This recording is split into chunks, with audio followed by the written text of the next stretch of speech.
2. The Communal Indian Society. The books I read at school said that my ancestors were cruel, sadistic savages who had not even reached the early stages of civilization, and I felt that I was constantly being reminded of the direct link between myself and my barbarian ancestors. My first reaction was to pretend that there was nothing Indian about me. I pretended that I knew nothing about early savages, and I refused to even talk about native people, because of my great shame. Yet at home, among ourselves, our curiosity overcame our shame and we questioned each other. We speculated about Indians and their lives before the white man came to this country. Perhaps it was just to bolster our sagging self-esteem, but we were quite positive that they were not savages. Perpetuating stories about Stone Age Aborigines made white men the great champions of progress, the great civilizers of the barbarian world. Since there were no written records left by Indians, the history of their civilization has had to depend on this interpretation. It is now becoming evident, however, that the white man's history of the Indians and Métis does not correspond to the facts. An examination of 300 textbooks by white historians being used in American classrooms in the 1970s showed that not one could be approved as a dependable source of knowledge about the history and culture of Indian people of America. Most of the books were, in one way or another, derogatory to the Native Americans. Most contain misinformation, distortions, or omissions of important history. Specific images of the Indians based wholly or in part on myth, rather than on the objective reality of their society, came to dominate the attitudes and beliefs of Europeans in the 17th and 18th centuries. Since these images were derogatory, it is understandable that subsequent writings on the subject were likewise derogatory. It is basic to Indian stereotyping that whites come to believe the images and myths portrayed by their own society as factual. People, having no other views placed before them and being unable to investigate, to research, or to construct a theory of relations between advanced and backward peoples,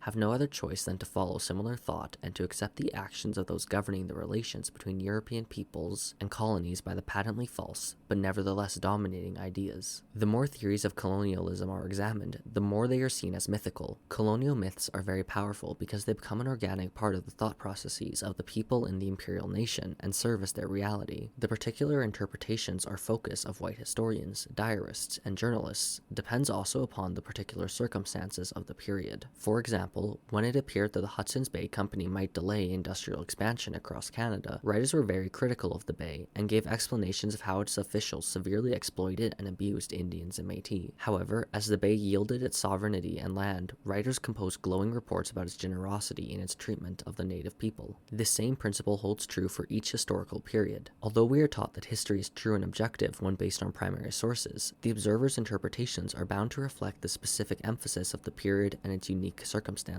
Furthermore, these capitalist historical writings represent only the forces contending for power and their power relationships. Consequently, the experiences and relationships of the common people are largely omitted from historical writings because in capitalism, the masses are not a ruling force. Indian and Métis history suffers distortions in other ways as well. Early racial stereotyping develops a mentality that serves as a reference for most of a person's life. For instance, a textbook used in a Saskatoon elementary school in the 1970s contained the following passage: "There, the Indians' ways of living are not at all as they used to be. And now, instead of going on the warpath and scalping their enemies, they are as peaceful as all other Canadians." Ideas like this continue to affect the attitudes of whites and Indians alike. Many Indians, in fact, believing that their ancestors were totally savage and warlike. The truth is that scalping was done more frequently by whites than by Indians. White settlers early offered to pay bounties on dead Indians, and scalps were actual proof of the deed. Governor Kieft of New Netherland is usually credited with originating the idea of paying for Indian scalps, as they were more convenient to handle than the whole heads. And they offered the same proof that an Indian had been killed. By liberal payment for scalps, the Dutch virtually cleared southern New York and New Jersey of Indians before the English supplanted them. By 1703, the colony of Massachusetts was paying the equivalent of about $60 for every Indian scalp. In the mid-18th century, Pennsylvania fixed the bounty for a male Indian scalp at $134. A female was worth only $50. Some white entrepreneurs simply hatcheted any old Indians that still survived in their towns. The French also used scalp taking as an instrument of geopolitics. In the competition over the Canadian fur trade, they offered the Micmac Indians a bounty for every scalp they took from the Beothuk of Newfoundland. Writing about the Colorado River Indians in 1775, Father Font stated that, "Since the Indians are so free and live so like animals and without civilization, they do not obey their leaders. Other white writers were equally harsh in their descriptions of Indians. Frederick Olmsted, writing about the Indians of Texas in 1856, commented, "Here was nothing but the most miserable squalor, foul obscenity, and disgusting brutishness. If there be accepted the occasional evidence of a sly and impish keenness, we could not find even one man of dignity. The universal expression towards us was either a silly leer or a stupid indifference." Such harsh stereotyping persists to the present day with the Canadian writers and historians. A booklet called Batoche, National Historic Site, describes the 1885 Battle of Duck Lake in the following way. The Métis and their Indian allies poured a murderous fire on the police and the volunteers, and within 40 minutes forced Croisière to make a difficult and costly withdrawal under fire. The story continues with the same racial stereotyping. A band of police on a lawful errand had been obstructed by armed rebels. Loyal Canadian citizens had been killed and wounded by half-breeds and Indians. These could be interpreted only as the acts of a savage and lawless mob threatening the West with murder and pillage. This booklet was first printed in 1972 by the Queen's printer under the authority of the Federal Indian Affairs Department. It was distributed at the Batoche Museum as a free handout to tourists until 1987. It is interesting to note also the white men insist that historical studies must be factual and objective. Everything that fails to meet this criterion is regarded as biased sloganeering or propaganda. Yet white men fail to recognize in their own writings racial stereotyping and a biased, inflammatory denigration of Native people that has no relationship to authenticity and objectivity. However, a few scientists have made helpful studies on early Indian societies before the European invasion,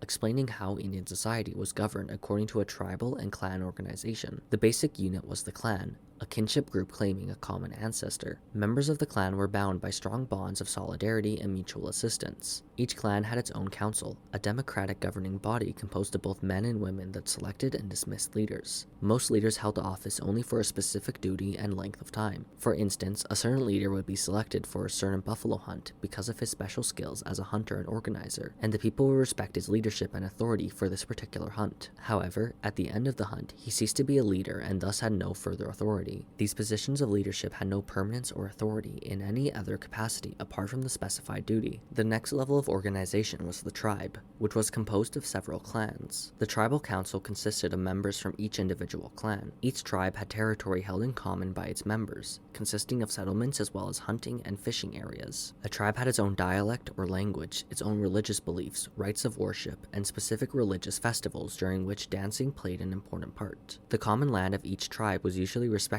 by neighboring tribes. The most important aspect of the tribal council was its governing functions. Councils met regularly and in public. Every man and woman had the right to attend council meetings and take part in the discussions. The council sat in public session, attended by other members of the tribe, who had the right to join in the discussion. Among the Iroquois, all decisions were reached unanimously. The council set policy with regard to the economic affairs of the tribe and established working relationships with neighboring tribes. Since Indian society was based on consensus in public assemblies, single authoritarian rule played only a minor role. Tribes had little formal government. Most bands were autonomous under their own leaders or chiefs, who by their courageous exploits, wisdom, or other abilities and qualities had won the respect and support of followers, but they gave advice rather than orders. Councils of leading men made decisions based on unanimous agreement. What little authority a tribal chief had was later amplified by the Europeans as an efficient means of controlling the Indians en masse. Eventually, chiefs supported by whites took power beyond that traditionally accorded to them by Indian government. Furthermore, Europeans recognized chiefs in capacities not rightfully acknowledged within the Indian system. Unfortunately, many chiefs accepted this white flattery and tried to exercise a centralized and authoritarian rule over their native subjects, in imitation of white government. Some chiefs attempted a single absolute rule, and in cases where tribe members refused to obey them,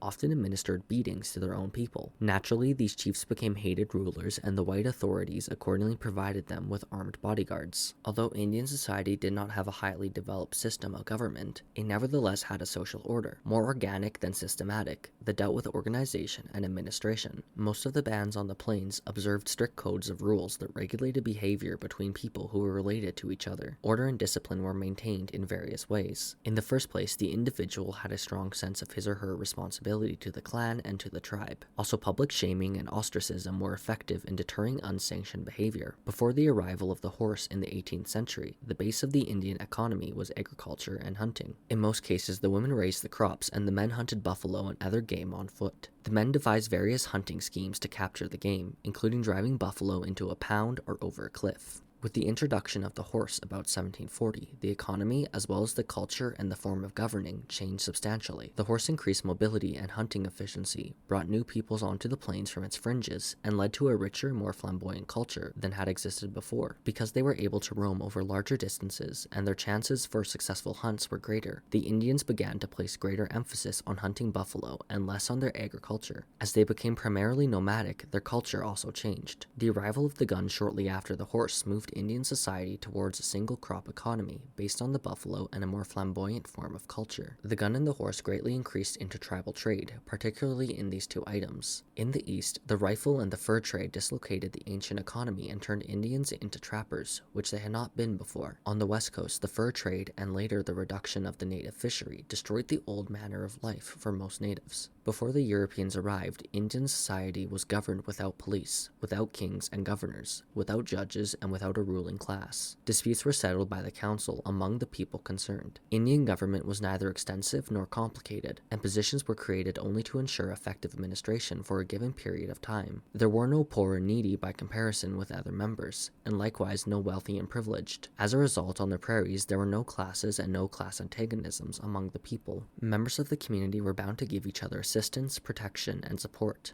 not only as a part of their economics, but as a part of their religion as well.